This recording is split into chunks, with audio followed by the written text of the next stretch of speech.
Bonjour. Aujourd'hui, j'ai choisi de parler d'un thème central mais peu traité, celui des alimentations en modélisme ferroviaire. En effet, sur nos réseaux, on a besoin de disposer de plusieurs tensions pour faire fonctionner tout un tas de choses en dehors de la simple alimentation des rails. Sur mon réseau, en plus du courant DCC, j'utilise du 12 volts pour l'éclairage du décor, du 5 volts pour l'électronique et la signalisation, mais aussi du 16 volts pour faire fonctionner un pont tournant Eljan, et du 18 volts pour les aiguillages. Donc plusieurs sources d'électricité qu'il faut faire cohabiter harmonieusement. Le modélisme, c'est souvent le monde du système D et de la recherche de l'économie, et on peut être tenté d'utiliser des alimentations qui ne sont pas du tout destinées à notre usage, comme les alimentations de PC, qui fournissent une flopée d'ampères et plusieurs tensions. Même s'il n'y a certainement jamais eu personne d'électrocuté par son train électrique, les dysfonctionnements causés par des alimentations inadaptées sont légion et pas toujours faciles à déceler, surtout en DCC, avec un signal numérique fragile et sensible aux perturbations diverses. Alors on ne va pas faire dans le catastrophisme ou le sensationnel comme j'ai déjà vu, mais on va essayer de faire le point sur ce sujet et voir ce qu'il faut faire et surtout ne pas faire pour être tranquille. Les normes concernant l'électricité sont édictées au niveau international par l'IEC, Commission électrotechnique internationale en français. Ces normes garantissent une utilisation sécurisée dans le cadre domestique sans avoir à prendre de précautions particulières. Lorsqu'on achète un appareil électrique, son fabricant respecte théoriquement les normes en vigueur et son utilisation est sans risque, du moins dans le cadre de l'usage pour lequel il a été fabriqué. Et c'est là que les problèmes commencent. Dans un réseau ferroviaire miniature, des conducteurs sont à nu et peuvent être touchés par l'utilisateur. Et tous les appareils branchés doivent donc être limités à ce qu'on appelle la très basse tension de sécurité. Le domaine des tensions électriques est divisé en différentes catégories. La très basse tension, en dessous de 50 volts alternatifs et 120 volts en continu. La basse tension, entre 50 volts et 1000 volts en alternatif ou entre 120 et 1500 volts en continu. C'est le courant secteur 220 volts ou le 380 volts du triphasé. La haute tension A, anciennement appelée moyenne tension, entre 1000 volts et 50 000 volts en alternatif ou entre 1500 volts et 75 000 volts en continu. La haute tension B, supérieure à 50 000 volts en alternatif et 75 000 volts en continu lissé. Et on pourrait aussi mentionner les très hautes tensions et ultra hautes tensions qui sont utilisées pour le transport de l'électricité sur de longues distances et qui peuvent dépasser les 800 kV. Pour ce qui nous concerne directement, il s'agit de la très basse tension de sécurité qui est inférieure à 30 volts en continu ou 24 volts en alternatif et dont l'intensité ne doit pas excéder 10 ampères. La norme TBTS régit aussi les équipements des piscines par exemple. On doit pouvoir être en contact avec ce courant sans aucun risque. Les appareils électriques sont identifiés par leur classe de protection qui est indiquée clairement sur l'appareil par un chiffre romain de 1 à 3 et par un symbole.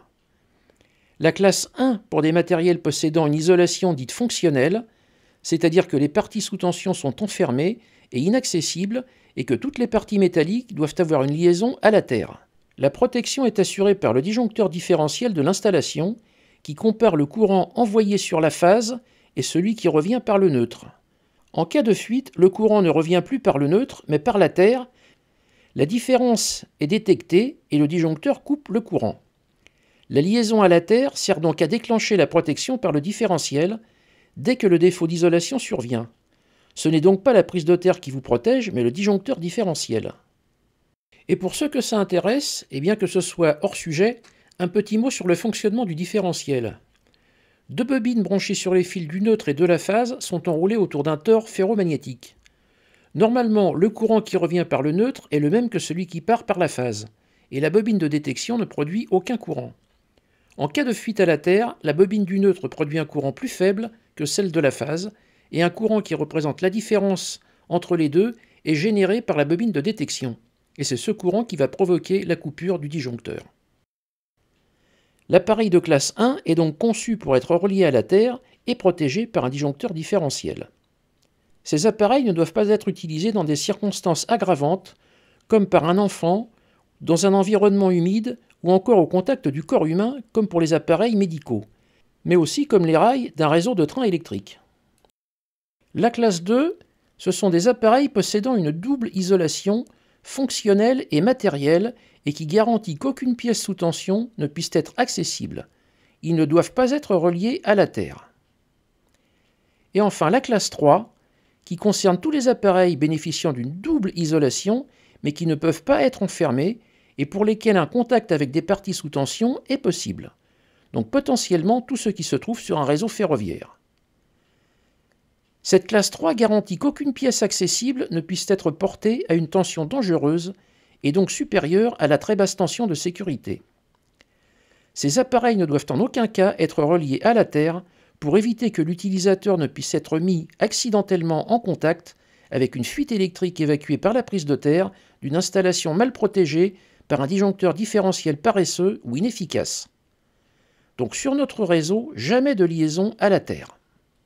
Car en plus de poser un risque de choc électrique, la liaison à la terre, qui relie tous les appareils, peut véhiculer des parasites ou même créer des boucles de courant qui peuvent entraîner des perturbations sur le signal DCC. Aujourd'hui, toutes les alimentations des centrales sur le marché sont conformes, mais les premières DigiCase DR5000 ont été vendues avec une alimentation munie d'une prise de terre.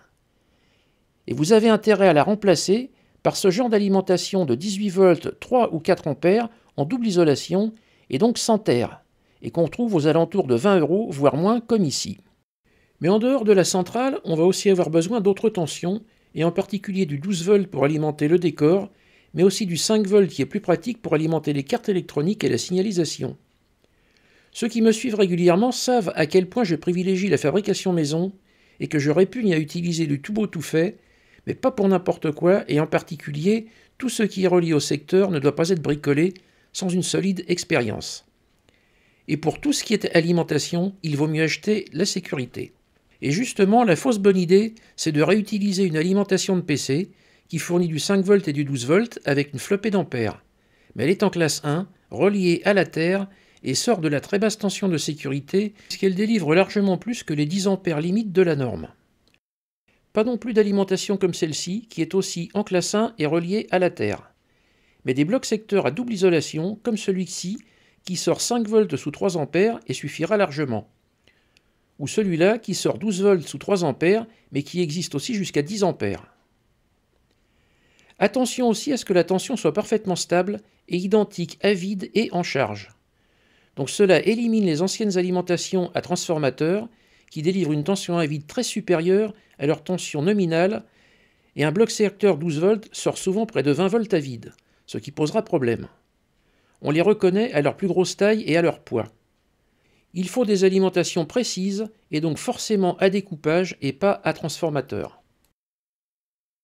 Une autre fausse bonne idée est d'utiliser une alimentation variable qui permet d'ajuster la tension avec un potentiomètre, mais avec le risque que ce réglage soit modifié par inadvertance ou même qu'il ne varie dans le temps. Par exemple, les modules DF Player, bien pratiques pour la sonorisation du réseau et que j'avais décrit dans une ancienne vidéo, ne supportent pas plus de 5 volts et quelques dixièmes. Je vous conseille aussi de mesurer la tension avant de brancher une nouvelle alimentation, car il y a parfois des surprises entre ce qui est délivré par l'alimentation et ce qui est écrit dessus.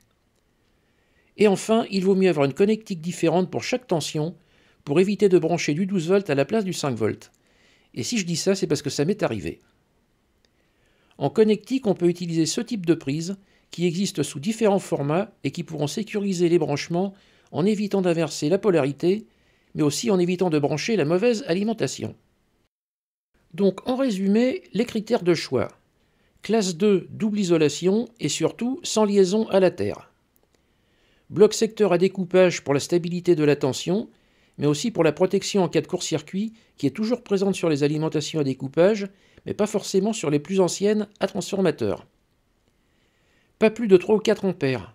Vous pouvez mesurer la consommation sur le 5 volts et le 12 volts pour déterminer la puissance dont vous aurez besoin, mais 3 ou 4 ampères devraient largement suffire. Pas d'alimentation variable de laboratoire recyclée, surtout si elle monte à 30 volts. Pas d'alimentation de PC recyclée non plus, et connectiques différentes selon les tensions. Et pour finir, on va voir comment distribuer le courant électrique aux différents points du réseau.